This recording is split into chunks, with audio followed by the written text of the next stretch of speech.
Kalau terlihat di kawasan Monas, ini memang dalam rangka HUT Kemerdekaan Republik Indonesia ke-81 dalam rangkaian acara Kumpul Bersama Rakyat yang digelar sejak pagi hari tadi mendapat antusiasme lebih ya dari masyarakat, karena memang dari seluruh tidak hanya dari Jabodetabek saja, tetapi juga dari daerah lain datang ke kawasan Monas untuk menikmati berbagai macam hiburan-hiburan dalam rangka memeriahkan HUT Kemerdekaan Republik Indonesia ke-81, karena memang sejak pagi tadi sudah dihadiri oleh berbagai macam masyarakat untuk melihat bagaimana meriahnya upacara kemerdekaan Republik Indonesia, lalu disusul dengan pada sore hari upacara penurunan dari bendera merah putih, yang mana ini masyarakat dapat melihat bagaimana keseruannya dari kawasan Monas. Dan memang dalam rangkaian acara Kumpul Bersama Rakyat ini juga diadakan hiburan bagi masyarakat, yang mana musisi-musisi ternama dari Indonesia mengisi rangkaian acara dalam panggung harmoni yang digelar di kawasan Monas. Dan kalau kita lihat memang di belakang saya ini banyak sekali masyarakat, bahkan ribuan masyarakat sejak sore tadi menanti-nanti bagaimana musisi yang saat ini sedang tampil di panggung utama di kawasan Monas, karena memang baru saja sekitar pukul 8 waktu Indonesia Barat tadi, setelah karnaval dari kementerian dan lembaga di mana pawai hias ini diberangkatkan, dilanjutkan oleh panggung hiburan yang mana musisi-musisi ternama ini mengisi. Lalu untuk karnaval sendiri, keseluruhan dari kementerian dan lembaga, baik itu menterinya juga mengikuti pawai dari yang berada di kawasan Monas, lalu menuju ke kawasan Bundaran HI dan dari sekeliling Monas, di mana masyarakat ini dapat melihat bagaimana program-program dari kementerian dan juga lembaga yang memang diperkenalkan melalui pawai tersebut.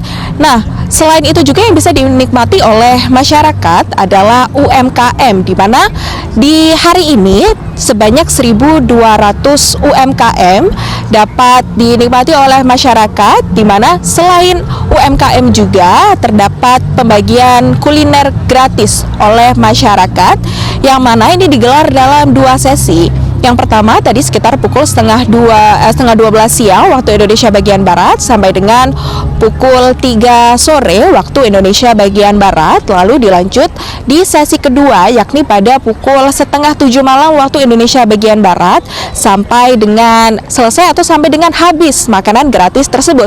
Karena memang dari 1.200 UMKM tersebut, setiap stand UMKM-nya ini menyediakan 500 kuliner Nusantara gratis, di mana dengan nilai satu porsinya yakni makanan sebesar Rp30.000 per porsinya, sementara untuk minuman yakni Rp15.000 per porsinya. Sehingga masyarakat tadi kami melihat memang sudah mengantri ya sejak sore hari tadi untuk mendapatkan makanan gratis yang dibuka di pukul setengah 7 malam waktu Indonesia bagian Barat.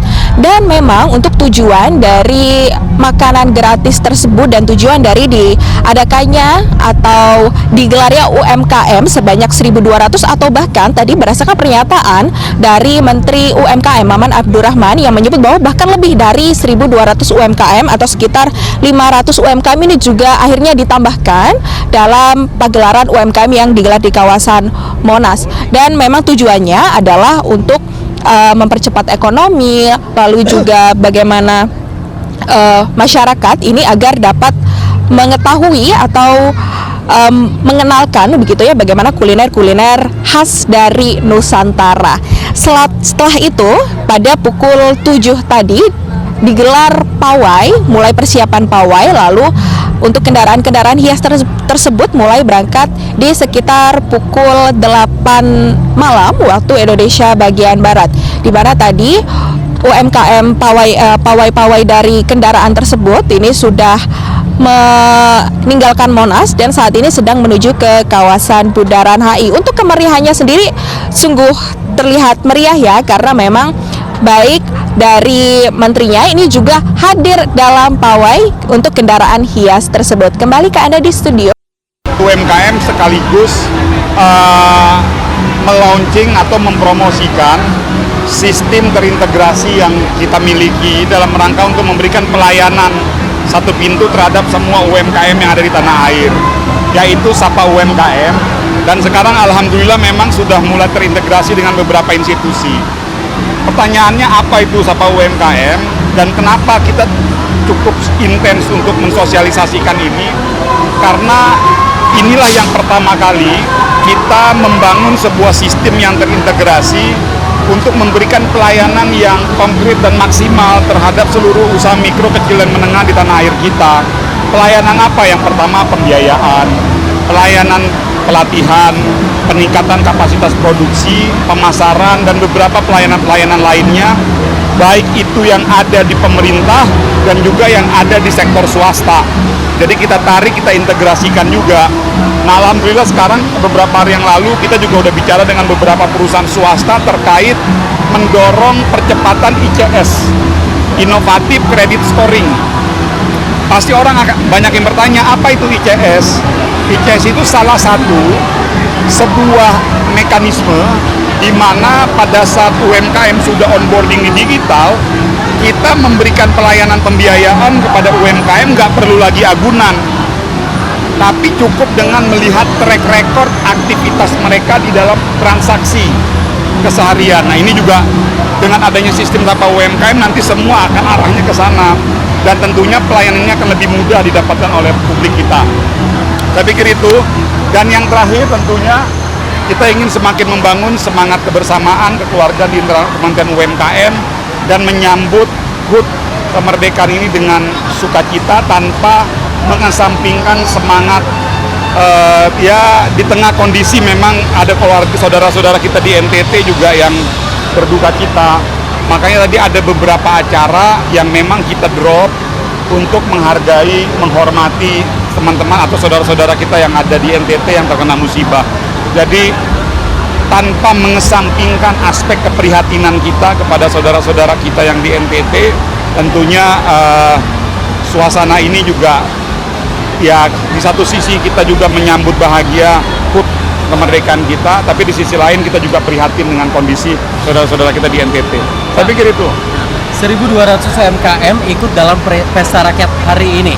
Apa yang menjadi pertimbangan sebanyak itu dilakukan di hari kemerdekaan, dan setelah melihat antusiasme masyarakat, tanggapannya bagaimana, Pak? Sejujurnya itu lebih dari 1.200. 1.200 itu yang bisa terakomodasi ya.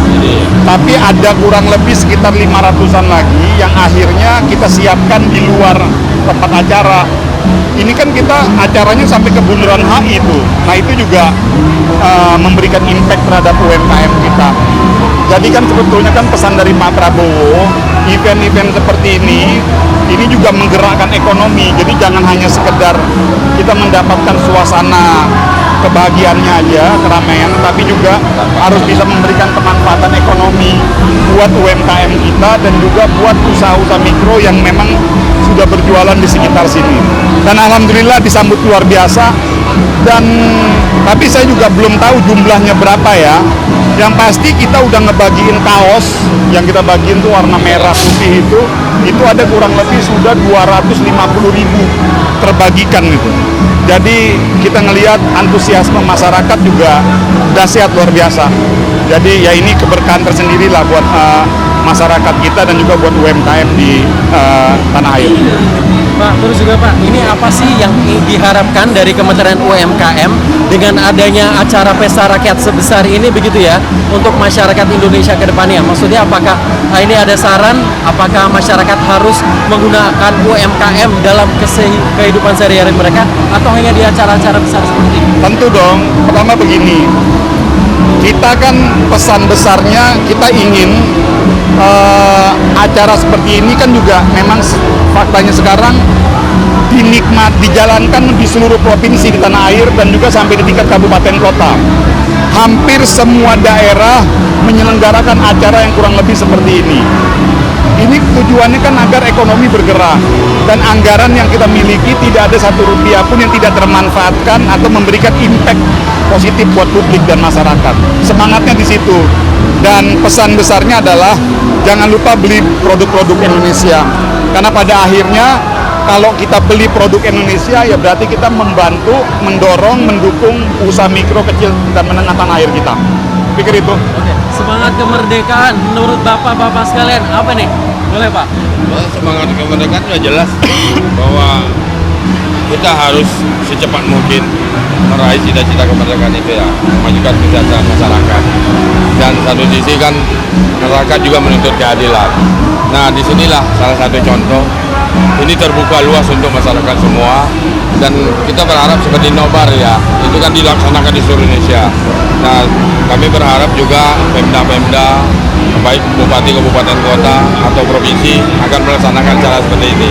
Sehingga dampaknya di satu sisi mengembirakan masyarakat, di satu sisi mengangkat perekonomian daerah, satu sisi lagi UMKM juga punya penghasilan atau dampak positif dari acara seperti ini. Pak Menteri mungkin ada tanggapan semangat kemerdekaan?